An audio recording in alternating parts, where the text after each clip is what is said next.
ईश्वर ने दिन और रात बहुत सोच समझकर बनाए हैं। सूर्य की पहली किरण हमें संदेश देती है कि उठो, नित्य क्रिया से निवृत्त हो और चलो काम की ओर, जबकि रात हमें अपने आगोश में लेके कहती है कि वक्त है आराम और निद्रा का, जिससे हमारी दिन भर खर्च हुई शक्ति फिर प्राप्त हो सके। लेकिन कुछ लोग ऐसे भी हैं जिनकी नींद उनसे कोसों दूर रात में नजर आती है। आज इसी विषय पर बात करने मैं निधि आपके साथ हूँ और हमारे साथ हैं जाने माने आयुर्वेद के ज्ञाता वैद्य दीपक कुमार जी। वैद्य जी, आपका बहुत बहुत स्वागत है। नमस्कार। तो चलिए दोस्तों, जानते हैं कैसा हो हमारा एक आदर्श जीवन।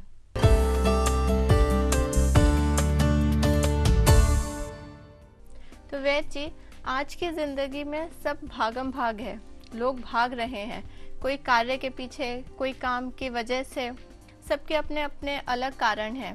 कंपटीशन इतना बढ़ गया है, नींद तो सबकी उड़ ही गई है। तो ऐसे में कैसा हो सबका आदर्श जीवन?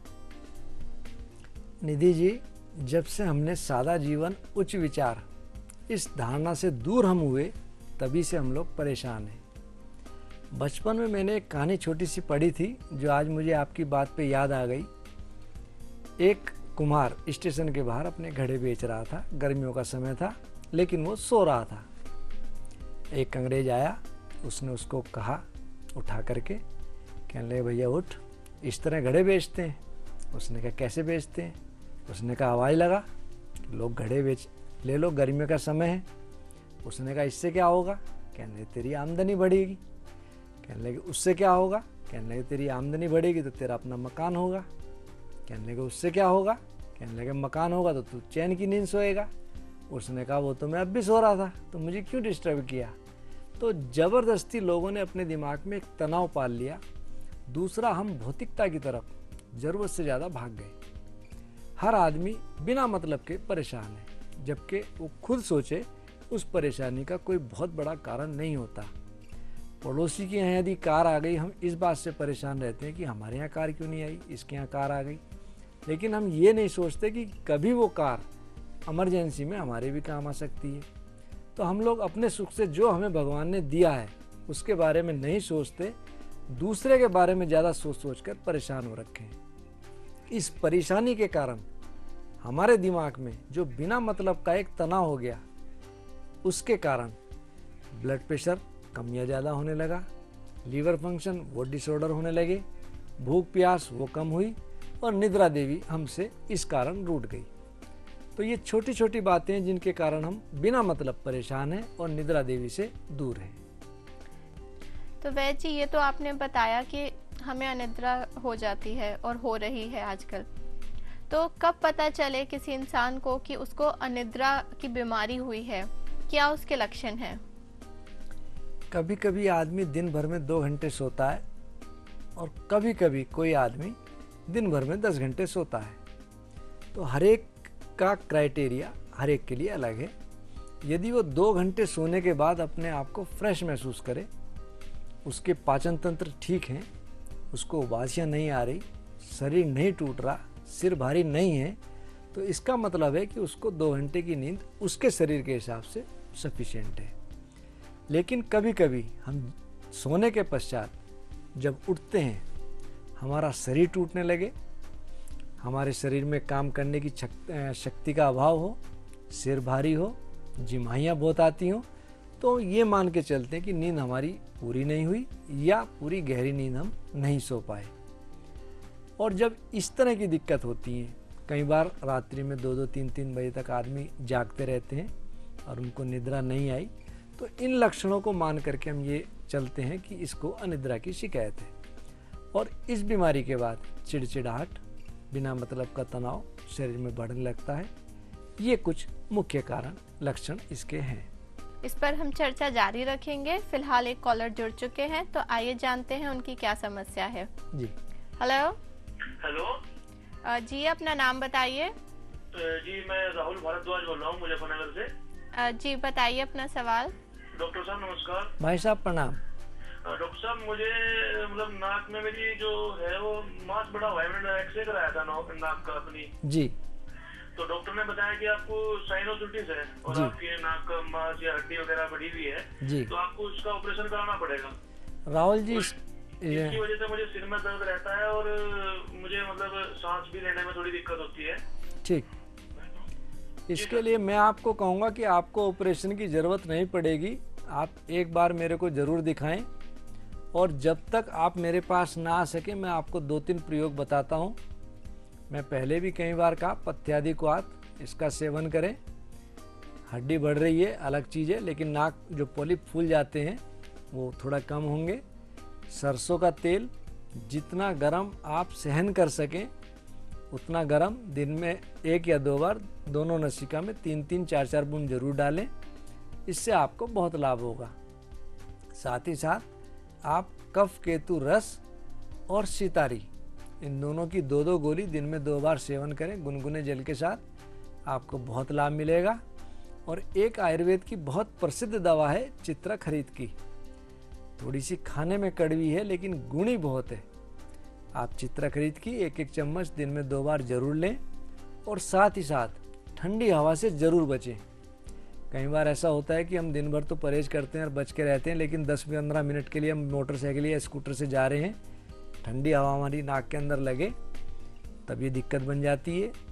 बहुत से लोग स्मोक करते हैं, उनको ये दिक्कत जल्दी से ठीक नहीं हो पाती। तो आप इन चीज़ों से बचें। ठंडी हवा आपकी कान पे और नाक पे ना लगे, इसके लिए कपड़ा बांध करके बाइक पे चलें, या बंद गले का आप हेलमेट ले लें। इसको प्रयोग करें। तुलसी, काली मिर्च और अदरक, इनका प्रयोग बढ़ाएं। चाय में या पानी में पका करके आप सेवन करें, आपको बहुत लाभ मिलेगा। साथ ही साथ दही और खटाई, तले पदार्थ, इनसे बहुत ज़्यादा बचें। और मैं नहीं समझता कि इसका ऑपरेशन एक रिलायबल सोल्यूशन है। हमारी नाक के अंदर छोटे छोटे पॉलिप होते हैं जो फूल जाते हैं, जिसको देसी भाषा में कहते हैं कि साइनस की बीमारी हो गई, साइनोसाइटिस हो गई। और जब ये पॉलिप ठीक होने लगते हैं तो हमारा रास्ता खुलने लगता है। तो मैं आपसे कहूँगा कि ऑपरेशन के बारे में अभी ना सोचें, इन 2-3 प्रयोग को जरूर करें, आपको निश्चित रूप से लाभ मिलेगा। तो धन्यवाद वैद्य जी। आशा करते हैं कि आप इन बताए हुए प्रयोगों से ज़रूर लाभ उठाएंगे। और दर्शकों, अगर आपकी भी कोई समस्या है और आप बात करना चाहते हैं वैद्य जी से, तो आप कॉल कर सकते हैं इन नंबर्स पर जो लगातार आपकी टीवी स्क्रीन पर दिखाई दे रहे हैं। इन नंबर्स पर कॉल करके आप पर्सनल अपॉइंटमेंट भी ले सकते हैं। प्यार करो और प्यार लो, प्यार दो, और आप देखेंगे कि पथरीली ज़मीन पर भी आप मीठी नींद में मोटे गद्दों के सपने देखते हुए घंटों सो सकते हैं। लेकिन अगर अनिद्रा का शिकार हो ही जाए तो उसके भी कुछ निदान हैं। देखते हैं आदर्श उपचार क्या है।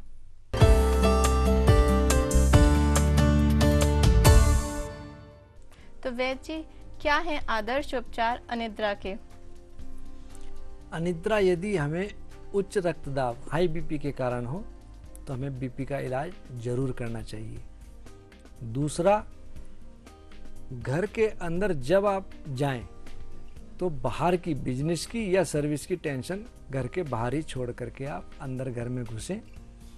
थोड़ा समय अपने परिवार के साथ व्यतीत करें, और सोने से पहले पैर अवश्य धोएं, और हो सके तो 5 से 10 मिनट सिंपल पानी के अंदर पैर रख करके बैठें, आपको नींद आने लगेगी। और साथ ही साथ जब सोने के लिए आप बिस्तर पे लेटें तो शरीर को बिल्कुल ढीला छोड़ दें, तो आप ये देखेंगे कि आपको नींद आने लगती है। बहुत ज़्यादा अच्छा होगा। साथ में आप भोजन के बाद एकदम ना सोएं, थोड़ा टहले जरूर, जिससे शरीर में थोड़ी थकावट आए और आपको नींद एकदम आए।